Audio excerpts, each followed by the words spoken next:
Hi, folks. Welcome to Crisco's Corner. Welcome back from timcast.com. Biden breaks his 118-day streak of no interviews with appearance on Jimmy Kimmel Live.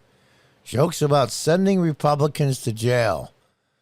Now, everybody knows what deflection is when you accuse the person that you're against of doing the exact same thing you're doing. They're bringing deflection to an art form. Let's, you got to see the short video clip. Let's read on. During the interview, the President of the United States joked about sending Republicans to jail. Biden slams Republicans on Kimmel's show. We're going to send them to jail. Kimmel, how we ever make progress if they're not following the rules, we've got to send them to jail. Go directly to jail? I like that. Now let's listen to this. You often get asked, look, the Republicans don't play it square. Why do you play it square? Yeah. Well, guess what? If we do the same thing they do, our democracy would literally be in jeopardy. Well, I mean, yeah. not a joke.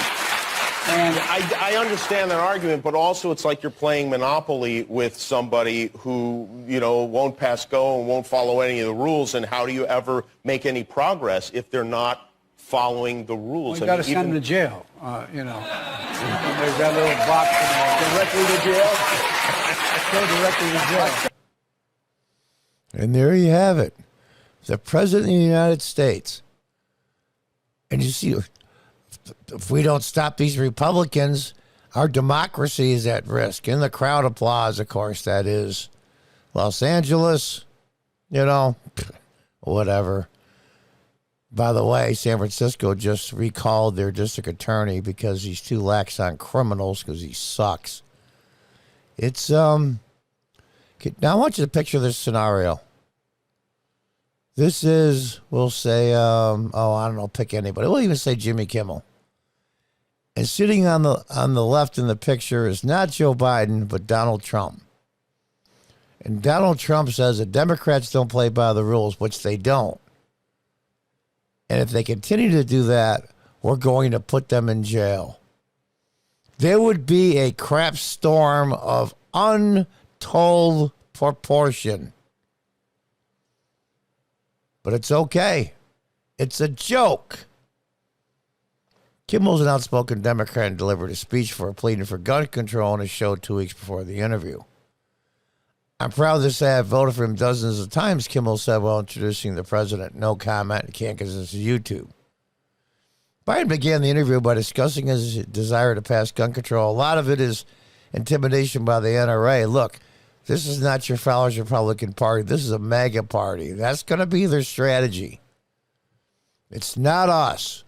It's the radical Republicans of the MAGA party. The old Republicans were okay, even though you hated their guts, too. He spoke about his trip to Texas in the wake of the massacre, blah, blah, blah. The stories they told and the pain could see on their faces, Biden said. Emotion, emotion, emotion. Those asking who would consider executive order to pass gun control, claiming that Trump passed those out like Halloween candy. Well, what a effing joke that is. Biden wasn't sworn in and sat in the Oval Office for less than an hour, and he signed more executive orders at the beginning of his presidency than my understanding is any president in history. So you know what? Kiss my ass. I have issued executive orders within the power of the presidency to be able to deal with everything to do with guns, gun ownership, all the things that are within my power. You don't have any executive power over guns. Zero. He does now want to emulate former President Trump and accuse him of abusing the Constitution. You got to be kidding me. Like I said at the beginning, they've made deflection an art form. But what I don't want to do, and I'm not being facetious, I don't want to emulate Trump's abuse of the Constitution and constitutional authority. What a joke, really? What a joke. I often get asked, Republicans don't play it square.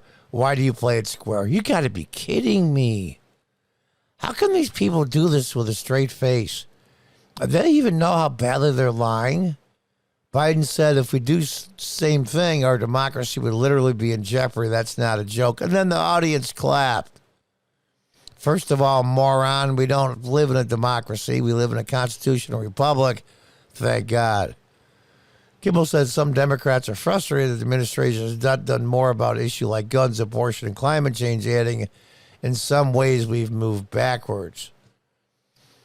Biden claimed we've actually made some real moves to combat climate change. He went on to say the White House has trouble getting their message out because reporters have to get the clicks on the nightly news. My God, are you kidding me? All the help the mainstream media and all the social media monsters have helped you get elected. You have the balls to say you have trouble getting your message out because reporters want clicks? Everything gets sensationalized in ways. I'm not convinced we can get through this. We have to get through it, Biden said. The duo chatted about Republicans shifting more to the right, prompting the president's joke about sending them to jail. Unbelievable. How do you make any progress if they aren't following any of the rules, Kimmel said. We send them to jail. That little box, Biden snapped back. I don't want to see the full interview. Thank you very much. What a scumbag. Absolute scumbag. Don't tell me for a minute Jimmy Kimmel didn't have him on there for ratings and God knows what they promised him. It's the evil MAGA party. It's not your father's Republican Party. You know what? Look at your party, you moron. I used to be a member of. I was a local elected official in upstate New York from 2000 to 2007. The head Democrat on city council in 2006. No longer a Democrat. Why? Because you people changed. You went so far left. We're not just talking about ideology here. We're talking about misusing the Constitution and the rule of law. You raid reporters' homes because you're afraid of information they might have in your daughter's diary. That makes you a scumbag. They're using the Justice Department as a weapon against your political enemies, and that's what third world countries do. The first step, take back Congress and the Senate. The second step, take back the Oval Office. Rinse and repeat. Until the next time, goodbye and good luck.